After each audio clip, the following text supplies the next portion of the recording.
to Tub Talks with Damon. My special guest today is New Yorker Jackson Lee. Hello. Stylist, foodie, Yeah. and New York personality. Yep. Welcome to the tub. Thank you for coming out here. Thank you for having me. Yeah. It's great to see you here. Me too. So now, Jackson, you know, as I start these interviews, something I like to ask all my guests is, what do you like most about your body? For my body. Everything. What do you like? Well, good. I like hearing that. Anything specifically you like about your body? I guess being naked. Because when I go to P-Town, I always like to go to new beach in P-Town, like the gay beach. I always want to be naked. I love to be myself, yeah. Wonderful. Do you like the naked beaches in P-Town? Oh yeah. Great. Great. Do you ever feel self-conscious or feel like, oh, I'm embarrassed or anything? No, not at all. That's great. Yeah. That is great. Have you always felt comfortable with your body? Yeah. Oh, because a lot of gay men sometimes tell me what they don't like about their bodies, but I love hearing what people do like about their bodies. I mean, for me, not really. When I was around 21 something, when I was in high school, I go to gym a lot. Mm-hmm. And I have like six pack. But now I have a full-time job. I'm 31. My belly is getting bigger. I was like, oh, it's still not bad. It's fine. What's getting bigger? A little bigger. My belly is getting bigger. It's bigger than before. But I'm still happy with it. Okay. Yeah. Oh, your belly, you said? Yeah, my belly. Yeah. Oh, okay. Is that a problem? Sometimes. Really? Okay, so now you're 31, is that right? Okay, and you're saying now you're noticing your body changing. Yeah, a little bit. a little bit.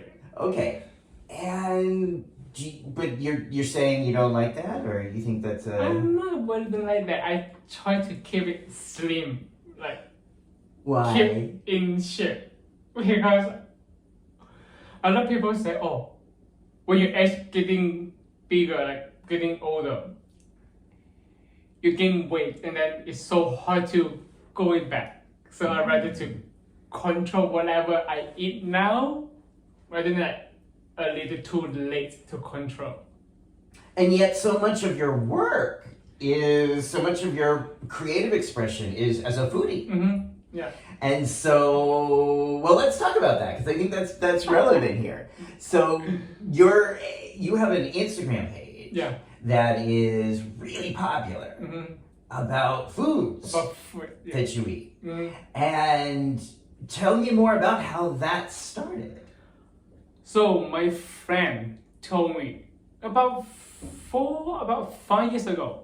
He said, take picture, post on Instagram. I mean, food picture, post on Instagram. You can get free food. I was like, are you sure? Just take a picture, post on Instagram, I can get free food. Yeah, right. So I started doing that. And then I have about 500 followers back in the day. It's easy to get. And restaurant reached out to me. Oh, I love your picture. Can you come to my restaurant, take picture? I give you free food. I said, sure, why not? I love to eat free food. It's so expensive to eat in New York City. And then I want to look for my Instagram handle name too. I was like, I'm not sure what name I want. Like NYC food NYC, they're all taken. And then I was like, I use my mouth to eat food. And I live in New York City. And then I created this name, my Instagram handle called NYC Mouth. It's perfect for the handle name. So my friend said, I like that name. It's so creative. I was like, yeah, right? Yeah, and then... So it's NYC Mouth. Yeah. Brilliant! So so you started this, which is a brilliant title, and you just started taking pictures. Taking pictures, yeah. Of the food, and you got a lot of followers right away. Yeah. Wow. Yeah. When did you start it? I think 5-6 years ago. It's like way before pandemic. Okay. Yeah. Okay, great. Yeah. Back then it's easy, but now it's like getting more and more and more foodie. It's a little hard. But I'm like the old foodie, the old account. A lot of people know me. Yeah. I still got a lot of messages, like emails. So you get offers to go to restaurants and eat for free. Yeah. And are you criticizing the food or just taking pictures of it on the page? So when restaurant reach out to me, they send me email. Oh, can you come to my restaurant to eat? And we'll give you. Some restaurant they will say, oh, we give you 2 appetizer, 2 entree, 2 dessert, and 4 drinks. And some restaurants say you can eat whatever you want. Wow. Yeah. Wow. So I can order whatever I want, and then sometimes I have leftover. I just bring it home. I have for the rest of the week. Power of social media, and that is so smart. That is such a smart way to live in New York City and show your creative side. Yeah. That's great. When did you move to New York City? I moved to New York City about 13 years ago. Okay. Yeah. From Malaysia. From Malaysia. Yeah. What brought you to New York City? Because my dad, he want to change our lifestyle, and he want to have better future, better education for us. Mm-hmm. Yeah. So my dad. Yeah.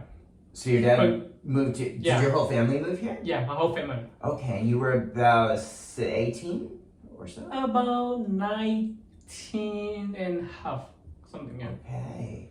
And then my dad, he has 3 restaurants in Malaysia. They're doing good business. Yeah. Even my uncle, my auntie was like, "Are you sure you want to move? You have great life here. You can just retire." Yeah. And then my dad was like, "Yeah, because it's for the future, for us, and for the kids." Yeah. How many kids are you?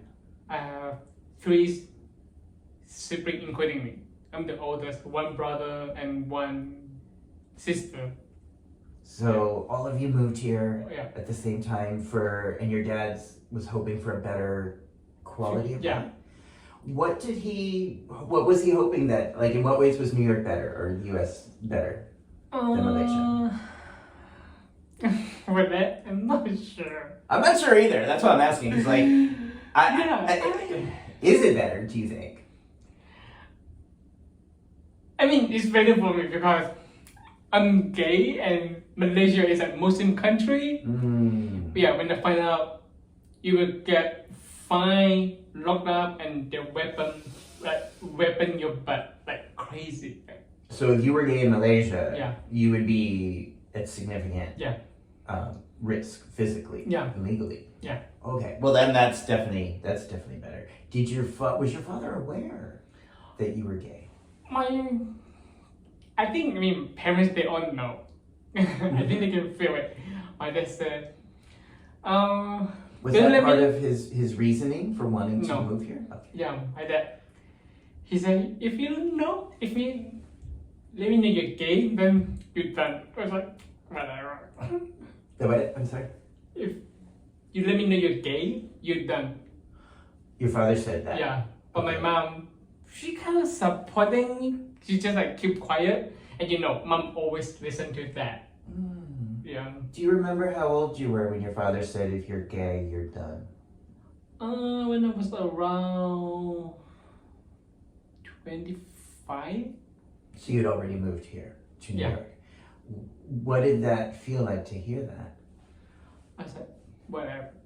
I didn't care, yeah. Because I make myself money, I work. Yeah. I don't depend on him.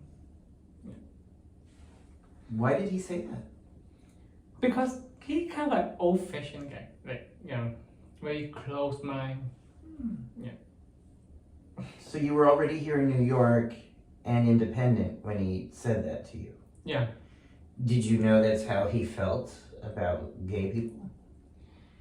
he just never, when he see that, he just never talk about it, never mention, never say anything. Wow. Yeah, he just like keep quiet. Because I mentioned it once, I like guy something like that, and then my uncle, he's gay too, and then he know that, he was like kind of angry. I'm like, okay, I can't get your message. Your father was angry? Yeah. He said, why? This is not right. Then yeah. Sometimes I will use my uncle to make a signal like, oh, my uncle, and see what his reaction. Yeah. So how's your relationship with your father now? My relationship with my father is like always so. Yeah, and I think like old-fashioned guy, they only love daughter. Yeah. Does he still feel that way about gay people? I think so. Okay. Yeah. How about with your mother?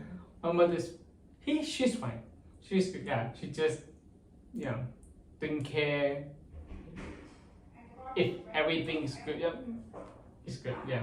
Okay. By the way, we are in Brooklyn. We are in a building. There's noise. There's people in the hallway. That's just the way it is. Sorry about that.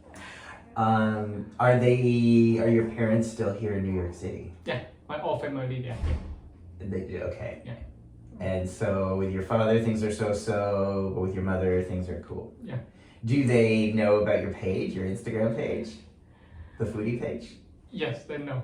Do they try to get free food with you? Do they try like going places with you? Sometimes my mom said, oh, you can bring me. I say, yeah, but our time doesn't match.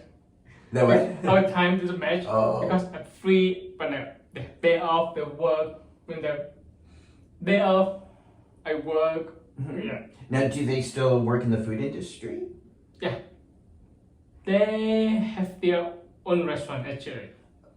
Okay, in New York? In New York. Okay, so they had a bunch of restaurants in Malaysia. Yeah. And here they have. They have two. Oh. Yeah, the one in Empress, Queens, just closed because it's too far and it's not convenient. Yeah. And the restaurant in Queens featured on New York Times, I think twice. Wow. Yeah. What kind of food do they serve? Malaysian Chinese food. Okay. Yeah. Now, what kind of food do you enjoy? I love. It's hard to say. I love doing Italian, Japanese. Yeah. Because I love pasta. Pasta is so good. Me too. And I love sushi too, like sashimi, like all the raw fish, like oni. Oh my god, so wow. good. You know? Wow. I love all the raw fish. Yeah. Now, growing up in Malaysia, were you learning English as well? Yeah. So I mean, the school teach English, but when I was in school in Malaysia, I become like lazy. I didn't like to study. I'm really lazy. So my dad sent me to homeschool. And then homeschool is like one-on-one. It's like English program too. Yeah, because my dad told me, oh, we might move to New York City. You need to learn some English. I said, sure. did you want to learn English? So back then I was around 13. I can say anything. Or never say, oh, you need to go to this school and this school. I have to go. Right. Yeah. So when he sent you to the homeschool, you just had to go. Yeah. And then they were teaching you. Your father really wanted you to learn English before you. Yeah, we moved here. Before you moved here. Yeah. Okay. So was he kind of always planning at some point to move to New York, or was? I think so. He always planning because my mom told me.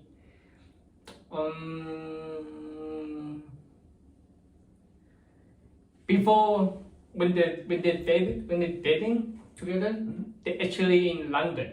They try to get their papers, the green card. It's way too hard to get. even people who born here, they can get their green card right away. I mean, their citizenship, and the parents maybe green card, sometimes yeah. But in London, even you born in their country, no, you have to bring your kids back to your country. Wow. Yeah. So my mom was like, oh, okay, no. Wow. So they had to go back to Malaysia. Yeah.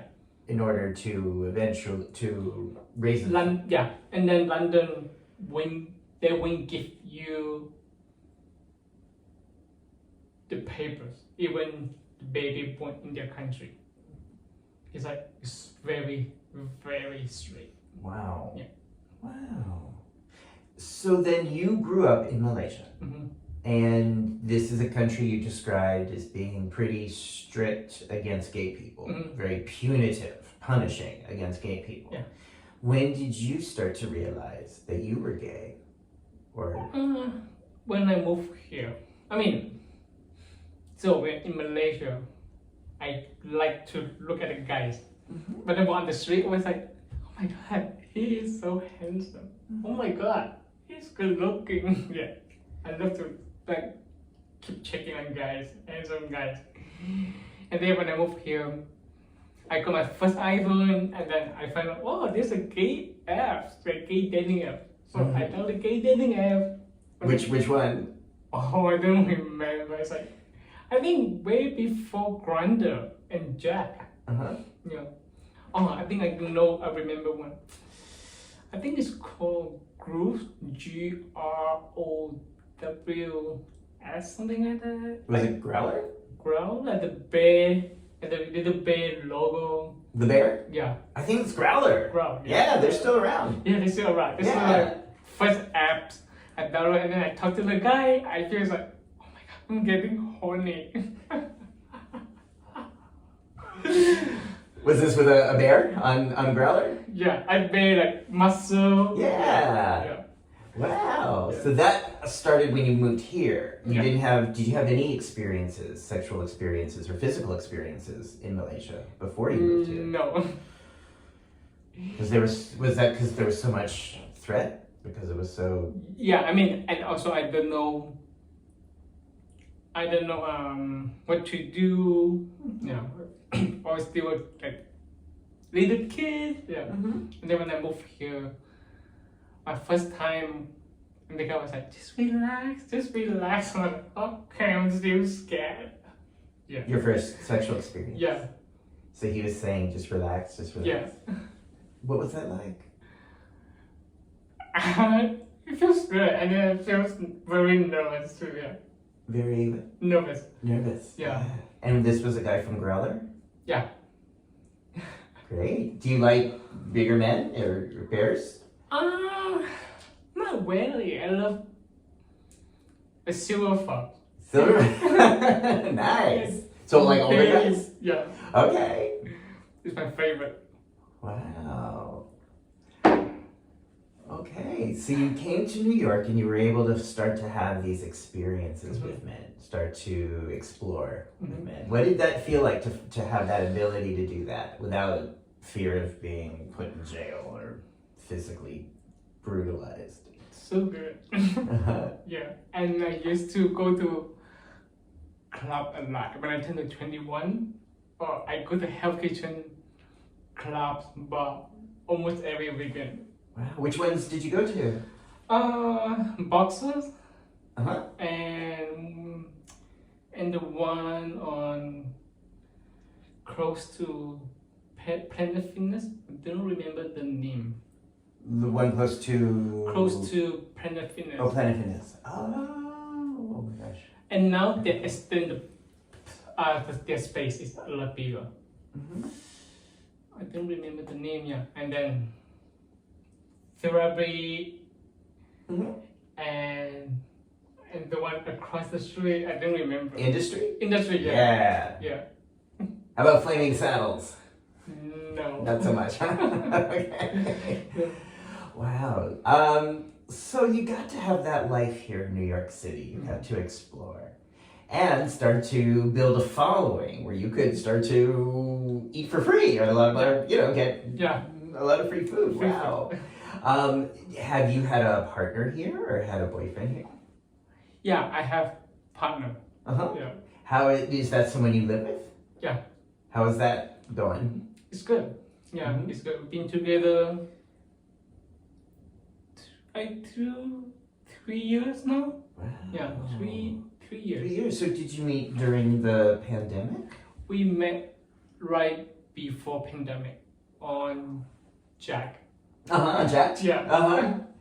And so what was that like to meet someone and date someone during the pandemic? During some of the worst, parts of the It's pandemic? not during pandemic, it's right before pandemic.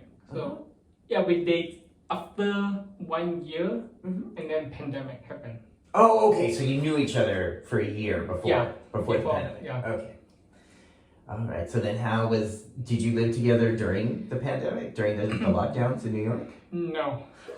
I think during phase 6 or whatever, everything is slowly open up.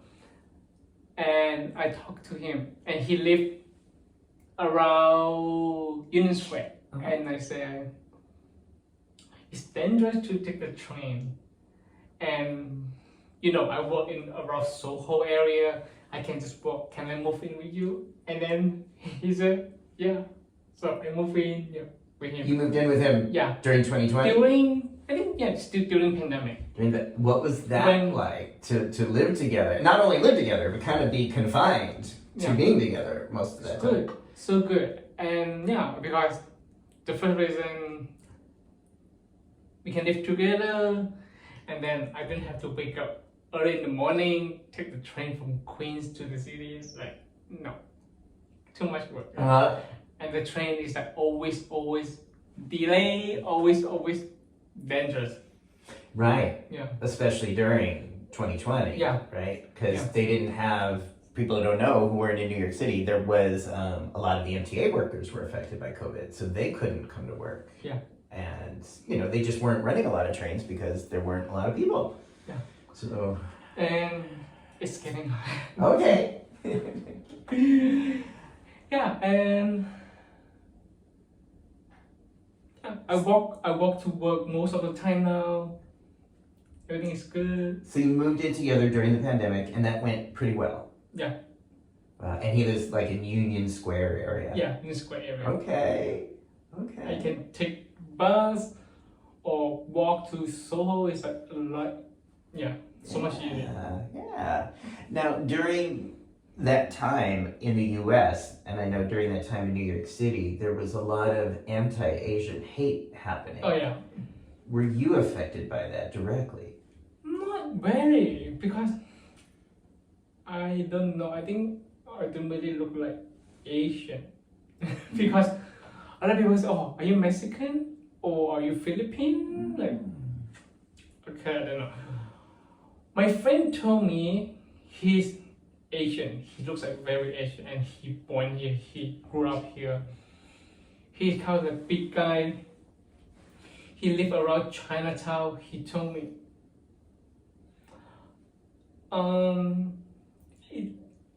He got almost beat by someone because Asian hate, and he said, "Is there anything happened to you?" I said, "No, not at all. Nothing happened to me."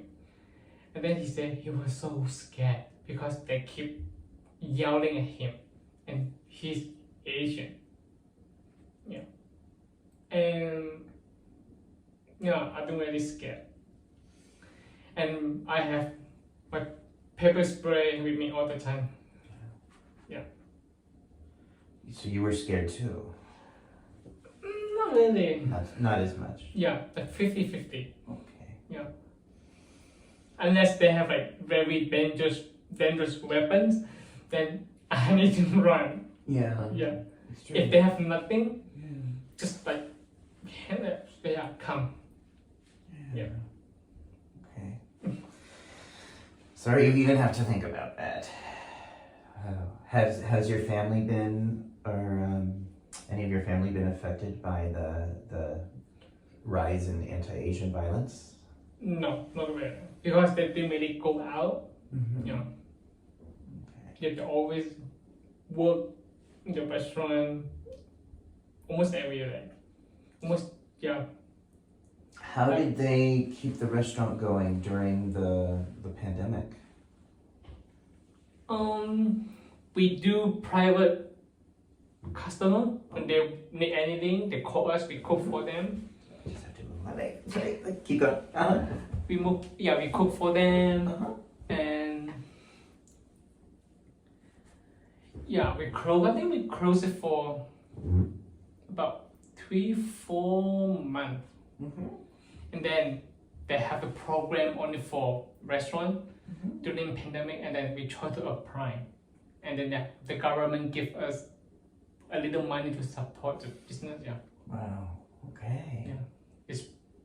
Yeah, it's still pretty tough, and we do need to pay for the rent during pandemic. Yeah.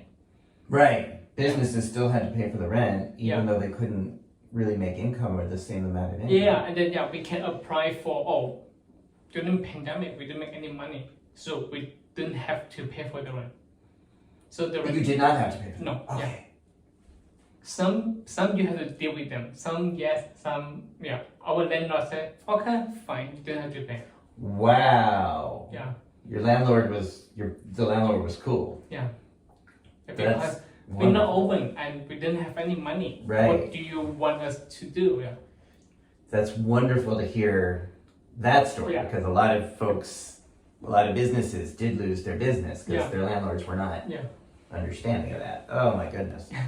So you also, I love your hair. You said you just, I love the pink streak. So you are also a stylist here Yes. in New York City. Tell me more about the work you're doing as a stylist. So when I went to high school, I went to hair salon to get a part-time job. I worked so hard, and I cleaned the entire salon, like take care of everything. Yeah, and then back then, about 13 years ago, when I get here, I don't know anybody. The boss only pay me $20 for a day. I work for them 10 hours. And she said, yeah, but you got tips. I said, okay. And then back then I was 19 and I don't know anything. I don't know any rules, any laws. And said, okay, I just want to learn something. And after almost 3 years, I need to move on.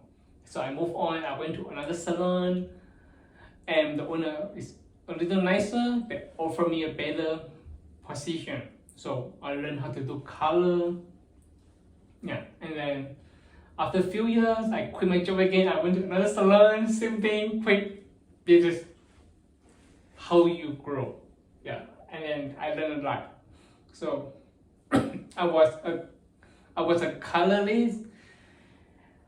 I like to do color. It's easy, not too much hair, because cutting hair is like, oh my god, the hair keep poking me all over the body. I said no.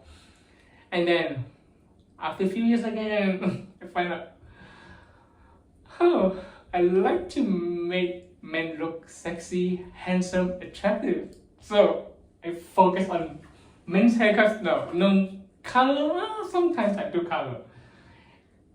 I don't cut women's hair. No, it's way too long.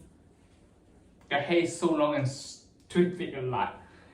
It takes long time to dry their hair. No, yeah, I need men's haircut. Yeah. And then I'm working at Marcel Vivo men's salon right now. They have 2 locations, one in Midtown, one in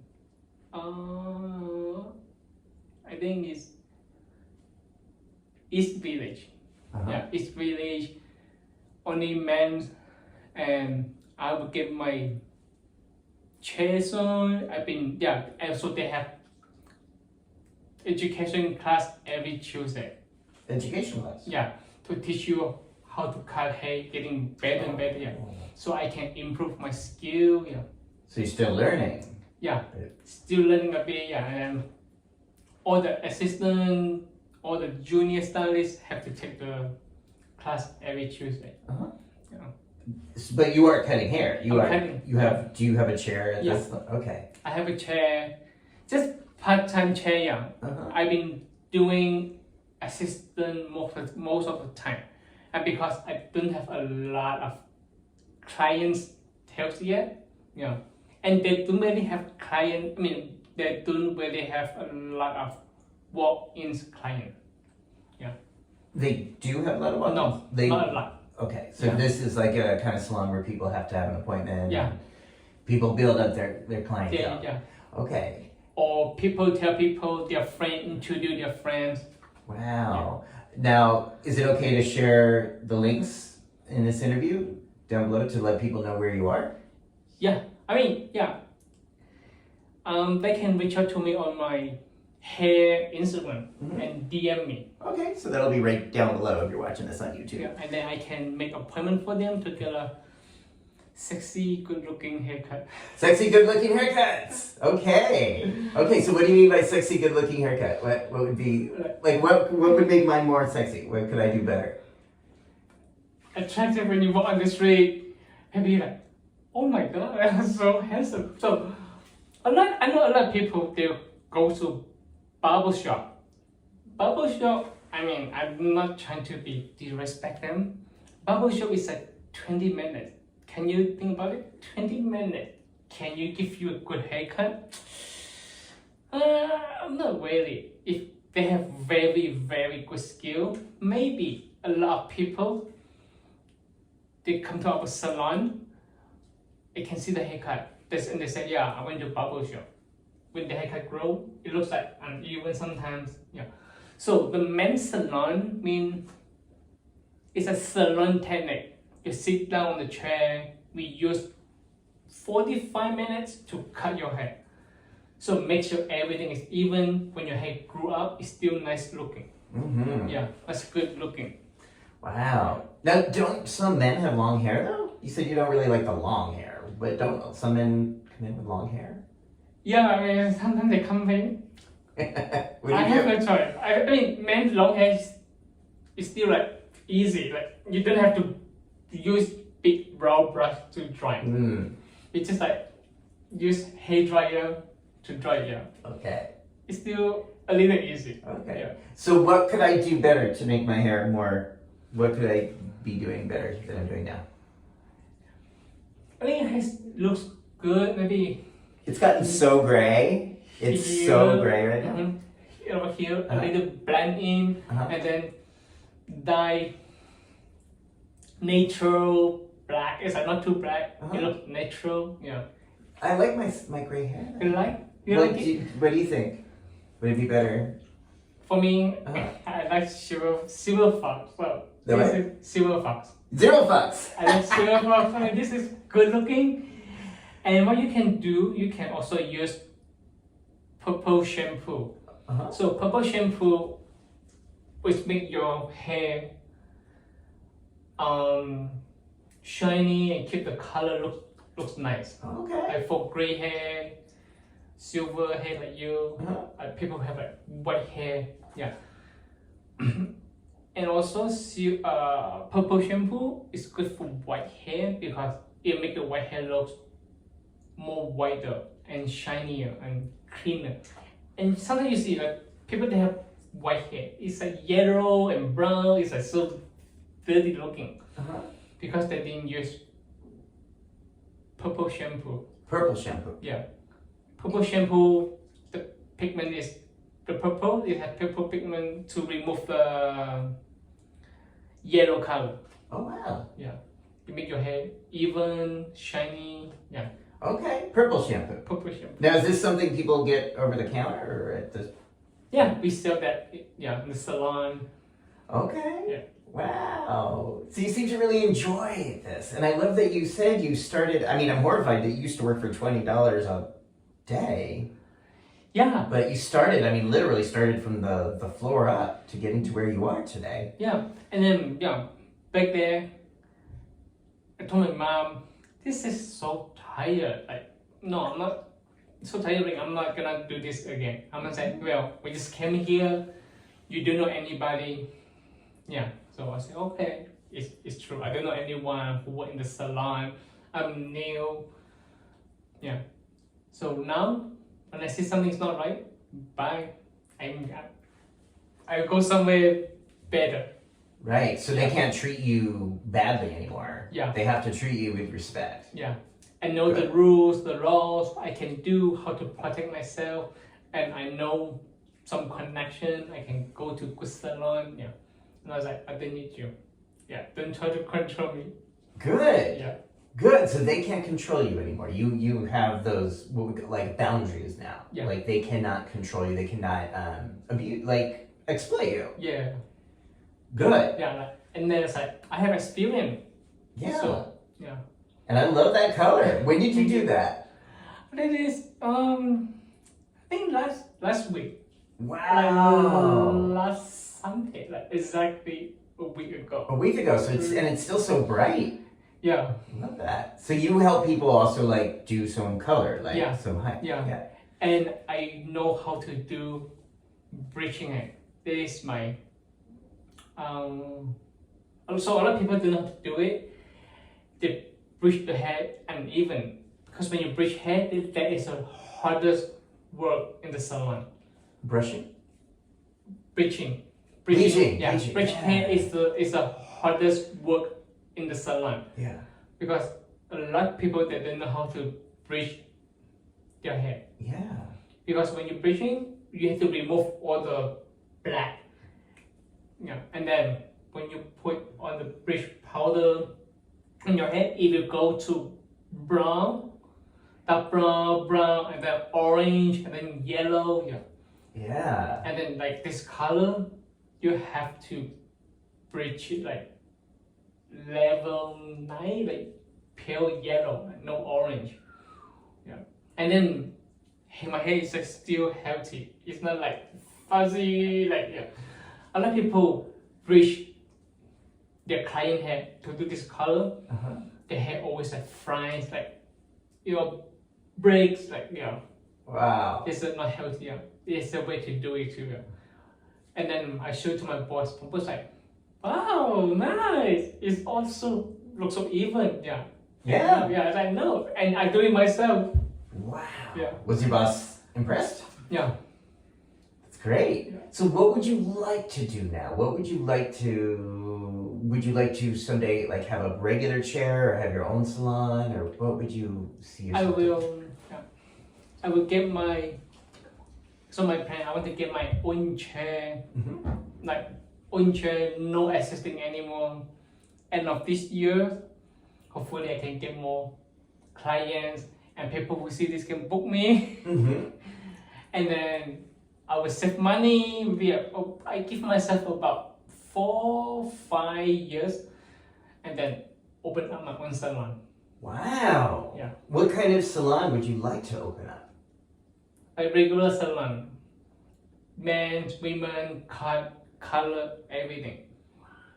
Around Soho, yeah, a high-end salon. So you'd like to do a Soho high-end salon? Yeah. Great. Well, look, you've done it sounds to me from this interview, you've kind of done everything you set out to do. Like when you make up your mind to do something, you do it. Yeah. You know, you came to New York, you came out, you found some sex, some fun.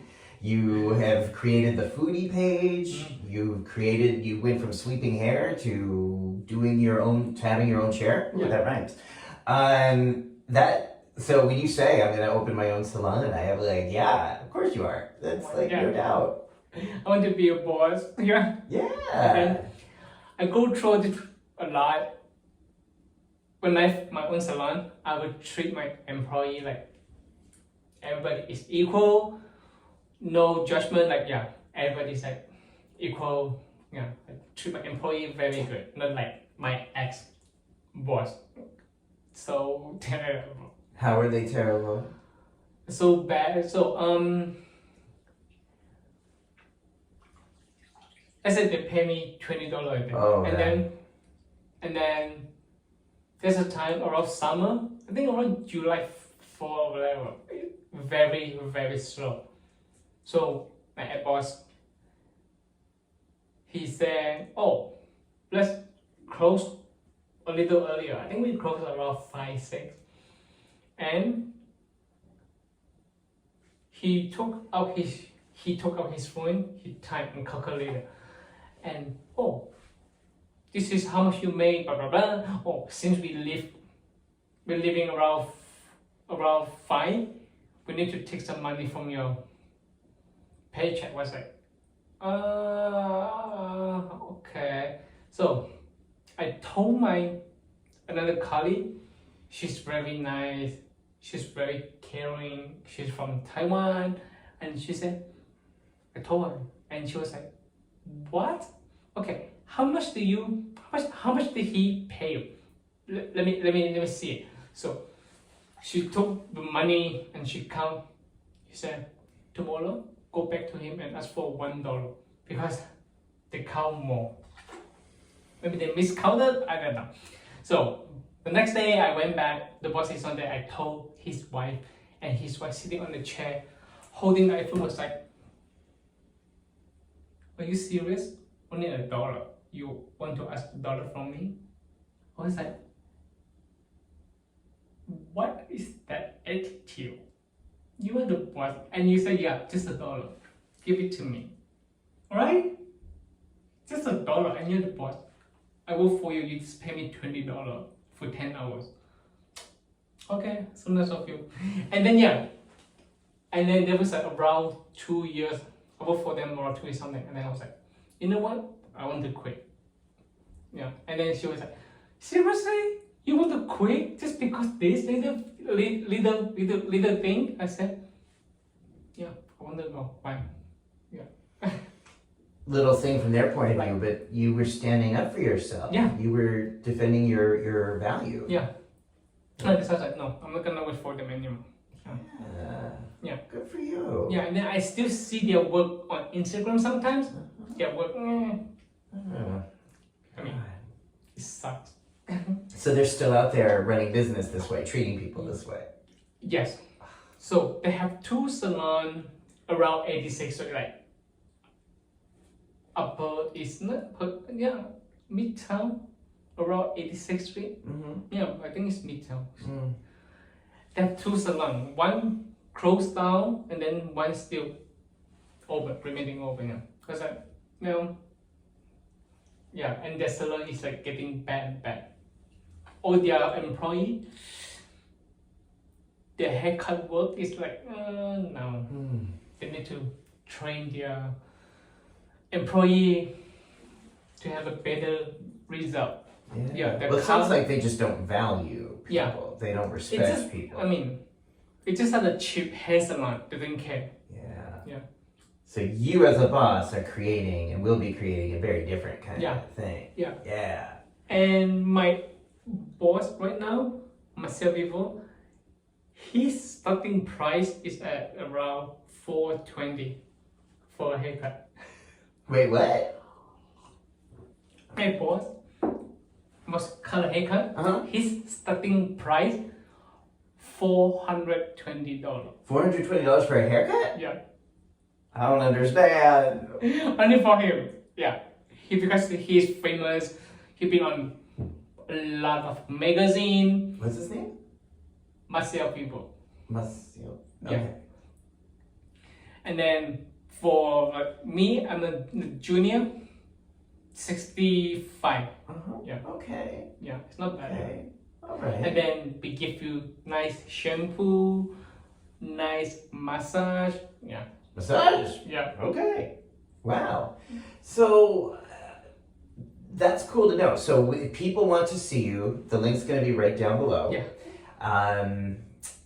Is there anything I haven't asked you that you want people to know or people to understand about who you are and the work you're doing? I think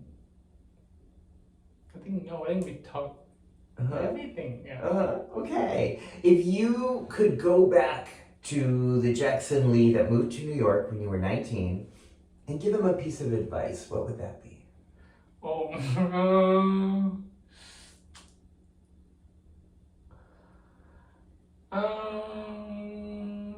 I don't don't know. Don't be lazy. Work harder. And when you see an opportunity, just take it. Because opportunity is not always come to you. Yeah. Wonderful. Don't be lazy. Work hard. Yeah. Take advantage of the opportunities. Yeah. Because when I was in high school, I'm kind of lazy.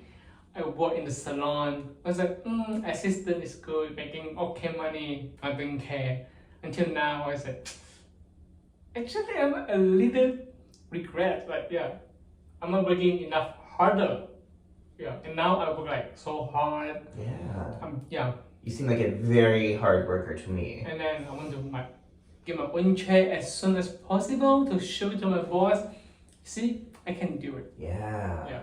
I have no doubt you will do that. You will show him and show everybody. Yeah. Okay. All right. Well, thank you. Thank you for taking time to talk with me. Thank you for having me. Yeah. And I encourage people, to think about what are the things you've learned in your life. Or, moving to a different country is hard, and having to, sweep up hair for $20 a day is hard, but you've worked so hard to get to where you're at. Mm-hmm. And so I just, that inspires me. And so I hope people watching this will think about what that means for you in your life. And if you like this interview, subscribe right down below. There's like 100, more than 100 now, these interviews out there. And just keep watching Tough Talks with Damon, and we keep talking about these things. Yeah. All right. Thank you, Jackson. Thanks, everybody.